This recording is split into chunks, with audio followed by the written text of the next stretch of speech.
Racial bias in the workplace is an open secret to those who experience it and a symptom of willful blindness to those who inflict it. It's a serious problem. Next up is an activist who works tirelessly to shine a spotlight on these issues and offers solutions on how to fix it. This is Business Confidential Now with Hannah Hasl-Kelchner, helping you see business issues hiding in plain view that matter to your bottom line. Welcome to Business Confidential Now. I'm your host, Hannah Hasl-Kelchner, and today I am delighted to welcome Daralyse Lyons to the show. Daralyse is also known as the transformational storyteller, and she has an impressive background as a journalist, an actor, and an activist. She's a member of the National Association of Black Journalists and a summa cum laude graduate of NYU. Daralyse is also the author of Demystifying Diversity and has written and spoken extensively on the subject. So let's have her join us now. Welcome to Business Confidential Now, Daralyse. Hi, Hannah. Thank you so much for having me. It's really great to be here, and hi to everyone listening. You know, I feel like diversity is just such an important subject, and at the same time, a raw subject and a very emotional one that some people find difficult to talk about because they don't want to say the wrong thing and offend someone. But then by standing on the sidelines, they kind of appear complicit. So it's an awkward no-win situation. Now, you have a really fascinating background in cross-cultural experiences, Daralyse. And because of that, I'd like to have a very real conversation with you about diversity, and especially the title of your book, Demystifying Diversity. What is it about diversity that, in your opinion, you believe most people are failing to grasp and needs demystifying? Wow, Hannah, that is such an important question, and I wrote a whole book about it, so let me see if I can kind of try to be concise. But I think how people look at diversity is really behind so much of the fear and the unwillingness to engage in meaningful ways with the topic. And what I mean by that, I'll kind of just give a little bit of a concrete example. So you mentioned my rich background, and I know your listeners can't see me, but I'm a biracial woman, and my mom is white, my dad is Black. And so I think from early age, right, so from birth, I really was gifted with having these multiple elements of self, right? Like having my white cultural identity, my Black cultural identity, and being able to live with both of those simultaneously operating within myself and never feel torn between them. And so I always just felt like my life has been so enriched by the fact that I'm biracial, that I live in the spectrum between extremes, between these binary, Black and white identities. And so for me, the way that I see diversity is as something that is an enriching experience. But the only reason that I know that I've felt that I've experienced that is because I've had a lot of exposure to different racial and ethnic backgrounds and to different cultures. And, first within my own home and my own family, and then later as a result of my work in journalism and just my friendships. And so I have come to see that diversity, the more my life is richer, the more people that I meet and the more people that I interact with who have different life experiences, different backgrounds, different ways of looking at the world. And so because I operate through that lens, I think I'm able to come to diversity work not from a space of shame or self-blame, but from a place of pragmatism and looking at like, oh my gosh, within this world, we have all of the cultural experiences, the racial identities, the ethnic and identities, gender and sexual orientation and disabilities. And like, there's just such a beautiful, rich spectrum of human experience, and all of it becomes richer and richer when more people are at the table kind of adding their voices to the conversation. And so that's what I'm looking to demystify and answer as a long answer to your question, because I think that people look at diversity and think about it as something that maybe, is scary or different or, oh, well, that's for those people over there. But I think that the richness that comes from diversity, everyone can benefit from. And so my work is aimed at enabling people to see that we all have blind spots and that there are things that we all cannot see that exist outside the scope of our peripheral vision. And if we, embrace different experiences and different ways of looking at things, it makes our lives richer and, I think drives progress forward. Very good. I agree with you about, the rich tapestry of experiences that just provide different perspectives. But I also understand how some people feel threatened by it. In your work in helping people with this concept of diversity and trying to be more open to it, how do you deal with that fear factor? Yeah, that's a great question. So you mentioned in reading my bio that I kind of go colloquially by the nickname of the transformational storyteller. And I really believe that it's in storytelling, in the telling of stories and in the hearing of stories that human hearts are changed and are shifted. And so I think I try less to convince people of my perspectives or try less to convince them of this work and really just focus on exposing people to the wide spectrum of stories and human experiences. So, for example, in my book, Demystifying Diversity, Embracing Our Shared Humanity, a lot of the work that I did was really just highlighting the important stories of the people who sat down with me for interviews and sharing their experiences, sharing their resilience, sharing their takeaways. And the same thing, I'm also a co-creator of the podcast Demystifying Diversity, the Demystifying Diversity podcast. And that's what we do. We amplify the voices of sometimes marginalized people, sometimes not, people with different experiences. And I think in the hearing of the stories of others, people really start to connect with the fact that actually at base, we all have the same human emotions. We all have the same, struggles and internal sort of like fears and things that are meaningful to us as human beings. And yes, those things can be shaped by culture and by experience and by kind of how we conceive of ourselves moving around in the world. But I don't know. I mean, I don't spend a lot of time trying to get people to see my perspective because I don't think I have all the answers.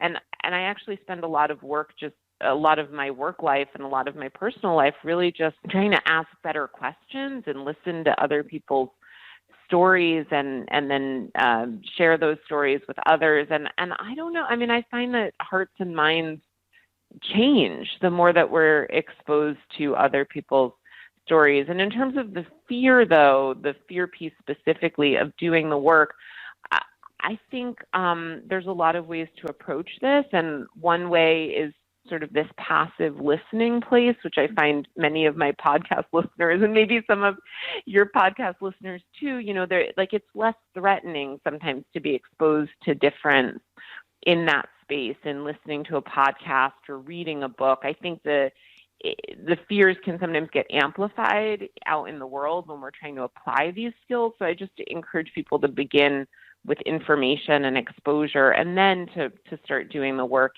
in more meaningful ways. But I think, I kind of think first, like we have to have a little bit of exposure and a little bit of that, I don't know, maybe just information before application. Absolutely. It's part of that when you get to know more about something or someone, you can identify with that shared humanity. You can like them and then trust them, and then the rest comes a little bit easier. So you talk about doing the work in meaningful ways. Can you amplify that a little bit for me? What do you mean by that? Sure. So for example, right, like having statistical information isn't the same as being able to apply that information. And I'm trying to think of an example from all the interviews I've done. And there's so many. There's like hundreds of interviews at this point that I've done. But I'll give an example. So for season 2 of the podcast, and this episode has not come out yet, but it should be coming out later this fall, I interviewed members of Indigenous communities. And one thing that I was not aware of were the staggering rates with which Indigenous women go missing suddenly or are murdered. It's astronomical, actually, when you look at the percentages of Indigenous women who are at risk versus white women, let's say, who are at risk of going missing or being murdered, but those stories are not often told. And so I did an interview series where I spoke to experts in this subject, and they shared with me a lot of personal narratives about women, Indigenous women going missing and being murdered. And so when I talk about doing the work in meaningful ways, right, like getting that information, getting those statistics is one thing. It's like it maybe cracks open our hearts or our minds, but then what, right? Like that the information doesn't change anything. It doesn't shift anything. And so I often encourage people to take some actionable steps. Like, is there a tribal community council that you can donate money to? Or is there a lot of the women who go missing, it has to do with the fact that, the pipelines that are being put in Indigenous communities. And so are you advocating against those? Are you reaching out to local law enforcement and saying like, hey, these stories aren't being told? Are you making social media posts? Like, I don't know. I mean, different people take action in different ways, but I think that's what I mean from the information is one thing, but if we don't do anything with that information, then change doesn't happen. Good point. Absolutely. It seems that in the past year or so, there's been an increased awareness about racial bias in the workplace, for example. And I'd like to maybe talk more about the workplace and how you've experienced it or seen it happen in the workplace, and then perhaps what suggestions you have for making those meaningful improvements, for doing some of the work that you're talking about. Yeah, thank you so much. So this is multi-layered, and I will say that I have been working for myself as an entrepreneur a little over 10 years now. And so thankfully, because of that, I've had certain freedoms and certain privileges to work with people that I want to work with and work on projects that I want to work on. But certainly before that, I had a professional background. I worked in finance and I worked for a hedge fund, and so I've been in corporate spaces, and I've also been self-employed. And I think sometimes the conversation can be very different, right? Like I recently did an interview with a woman who was speaking about how she's an entrepreneur now and is a woman of color, and how in more kind of like when she worked for corporate America, she felt like she had to straighten her hair. Like she could not let her hair be natural. And so things like that, I think might like the constant kind of microaggressions and the culture that tells people like, who you are isn't okay, or you need to change who you are in this space. So I think really my answer would be that if you're a person who is employed by an employer and maybe noticing that things are uncomfortable for you or uncomfortable for others, I think it's important to say something, to take some sort of action, especially like, I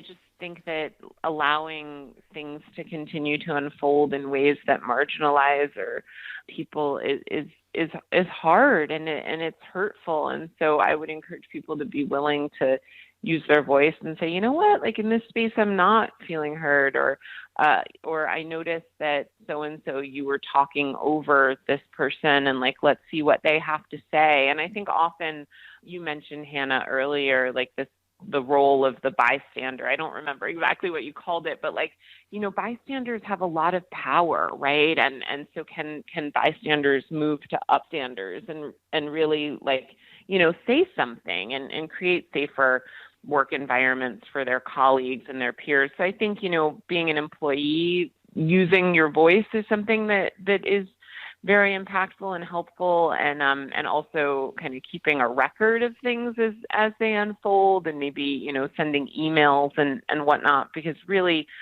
a lot of people's perspectives tend to be dismissed in the corporate space, and that's really sad. But as an employer or as an entrepreneur, if someone owns their own business, I think one thing to think about is really, really honoring the voices of employees and thinking about who is being represented in this space and who is absent from the conversation, and really trying to listen, to sometimes take a step back. I really believe in servant leadership. And so I find that it's helpful. It's helpful to just encourage the members of your team to share, to listen to people, to not assume that we know. I'll say that something that comes up again and again in my interviews, especially for female identified employees of companies, is that often what is presented as kindness can be very misogynistic and actually can make people very uncomfortable. So I'll give an example. I interviewed a woman recently who was talking about how in her workspace, she's an industry leader and a professional, and she's doing all these great things, and she happens to have children. And so many times in meetings when it gets to be like 6:00 at night and she has a partner who is at home, with the kids, kids are taken care of, everything's good on the home front. But often in meetings when it gets to be about 6:00, her male colleagues will turn to her and say, "Oh, okay, I guess it's time for you to go home now, right? You want to be home to put your kids to bed." And I think they think they're being well-meaning, but it's really that sort of assumption and that sort of projection really makes people uncomfortable. And this particular woman has said that she feels like her advancement in her professional industry has been very impeded by the fact that it's often just assumed that, oh, well, she's not going to be up for that task or that project because she has kids and she's got to be at home. So, those are some examples of ways that as an employer, I think allowing people to trusting that your employees can manage their personal lives and letting them know that you're there, for them, but not assuming that what someone is and is not capable of, and not assuming that you know more about a person's identity or experience than you do. Yeah, that's a good point, because they wouldn't ask that question to one of their male colleagues, would they?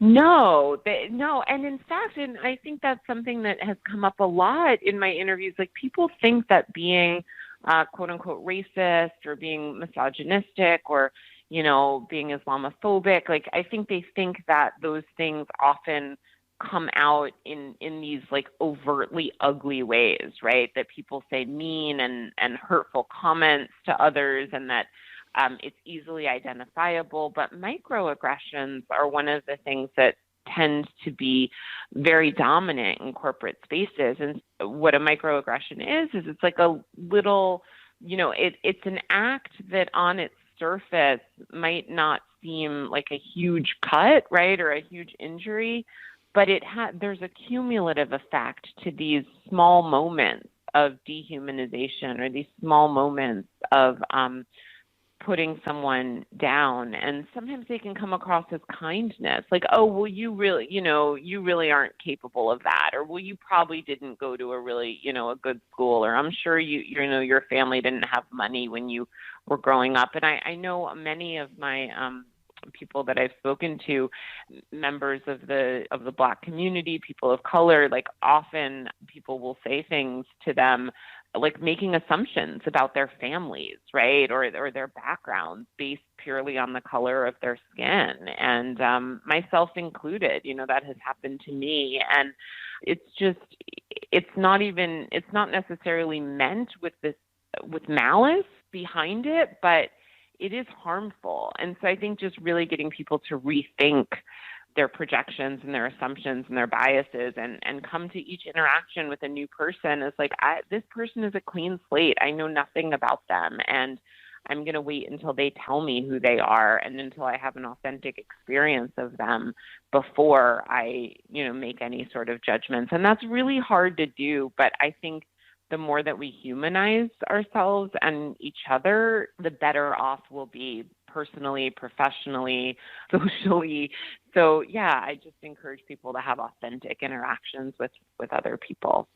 Absolutely. And especially to listen, to ask questions and listen. Very, very good. Let me ask you this, Daralyse. There may be some folks in a startup mode people who want to start a business or have a fairly young business and shaping the culture. They may have a lot of good intentions, but they're, busy knocking down the boxes in the back and scrambling for business and all those things.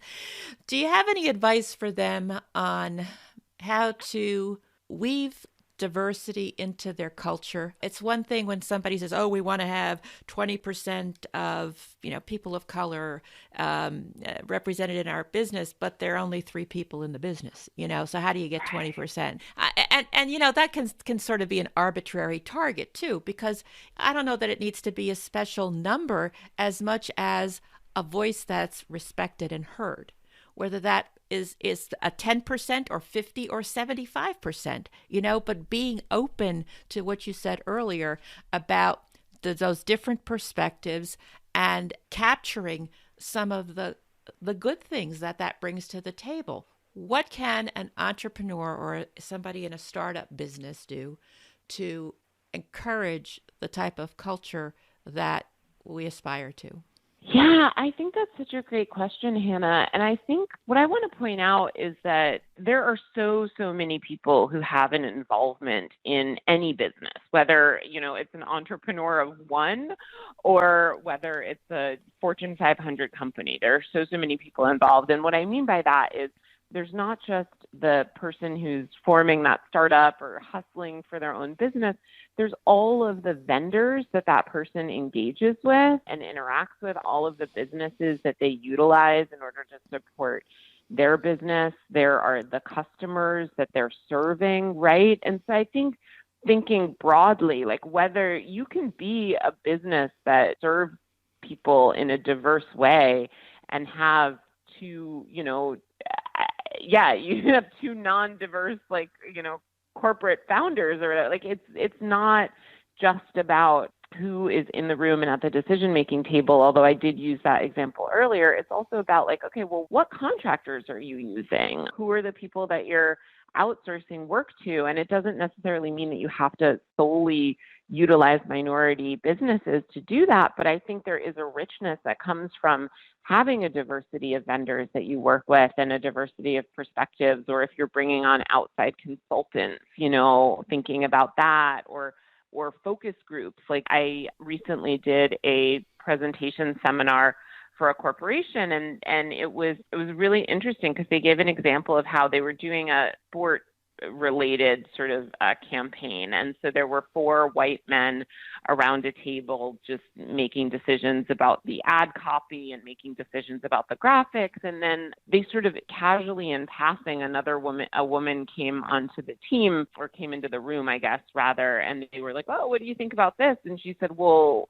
it leaves women out, and here's why, and here's the little things that you could do to make it more inclusive." And it turns out that her ideas were hugely helpful. And it's not to invalidate the 4 white men who were sitting at the table. Their ideas were also very valid and good. And in the end, what they all arrived at was way more inclusive and enrolling for potential customers than it would have been if it was just them making that decision. So I think bringing people into the decision-making process, if you're launching a new product, hiring outside consultants, having a focus group that is more diverse, and then appealing to consumers of all races, genders, body types, religions, ages, disabilities, abilities, and asking those consumers okay, feel free to give feedback. We want to serve you, and taking that feedback to heart and kind of making your products